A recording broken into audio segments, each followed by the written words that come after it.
आपने नोटिस किया है कि कुछ प्रॉब्लम्स हमारी लाइफ में बार बार रिपीट होती हैं। किसी की लाइफ में हर रिलेशनशिप ऑलमोस्ट सेम तरीके से ख़त्म हो रहा होता है। किसी को बार बार करियर में रिजेक्शन मिल रहा होता है, तो कुछ लोग चाहे कितनी भी मेहनत कर ले, उनके पास सफिशिएंट पैसे होते ही नहीं हैं। तब नेचुरली हमारे मन में एक सवाल आता है कि आखिर मेरे साथ ही ऐसा क्यों होता है? क्या ये सिर्फ बैड लक है या फिर इसके पीछे कोई और रीज़न है? हम अक्सर सोचते हैं कि हमारी लाइफ सिर्फ बाहर के सिचुएशन से बनती है, लेकिन साइकोलॉजी एक इंटरेस्टिंग बात कहती है यहाँ पर। हमारा ब्रेन हमेशा उस चीज़ को फेमिलियर मानता है जिसे उसने बार बार एक्सपीरियंस किया हो, और जो फेमिलियर होता है ब्रेन उसे सेफ समझने लगता है, चाहे वो हमारे लिए हेल्दी हो या नहीं हो। जैसे अगर कोई बच्चा बचपन से सिर्फ क्रिटिसिज्म सुनते हुए बड़ा हुआ है, लाइक तुमसे नहीं होगा, तुम डिज़र्व नहीं करते, या फिर तुम जो भी करते हो उसमें सक्सेस नहीं होते हो, तो धीरे धीरे ये बातें उसकी आइडेंटिटी का हिस्सा बन जाती हैं।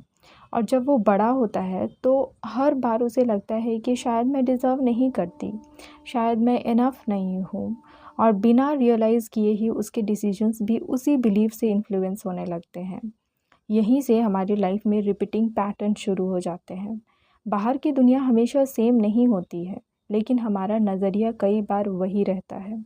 हम उन्हीं सिचुएशन को ज़्यादा नोटिस करते हैं लाइफ में जो हमारे पुराने बिलीफ से मैच करती हैं। इसी वजह से दो लोग एक ही सिचुएशन को बिल्कुल अलग तरीके से देख सकते हैं, अलग तरीके से परसीव कर सकते हैं। मैनिफेस्टेशन की टीचिंग में भी एक बहुत ही सिमिलर आइडिया है जो नेविल गोडार्ड ने दिया था कि हमारे अजम्पशंस का ही रिफ्लेक्शन होता है हमारा आउटर वर्ल्ड। इसका मतलब ये नहीं है कि हमारे बाहर की दुनिया में जो भी हो रहा है वो सिर्फ़ और सिर्फ हमारे थॉट्स की वजह से ही हो रहा है।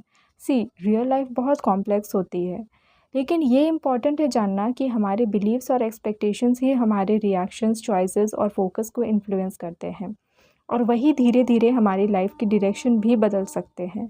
तो अगर आपको लगता है कि एक ही प्रॉब्लम बार बार रिपीट हो रही है और आप स्टक फील कर रहे हैं अपने लाइफ में, तो शायद पहला सवाल ये नहीं होना चाहिए कि मेरी किस्मत ही ख़राब है, या फिर मेरे साथ ही ऐसा क्यों हो रहा है, बल्कि ये होना चाहिए कि मेरे अंदर कौन सा ऐसा बिलीफ है जो मुझे बार बार सेम पैटर्न की तरफ ले जा रहा है।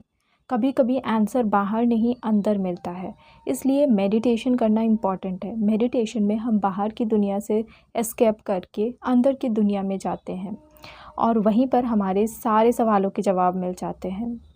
और शायद चेंज की शुरुआत भी वहीं से होती है। जब अवेयरनेस बदलती है तो चॉइसेस भी बदलते हैं, और जब चॉइसेस बदलती हैं तो धीरे धीरे पैटर्न्स भी बदलने लगते हैं।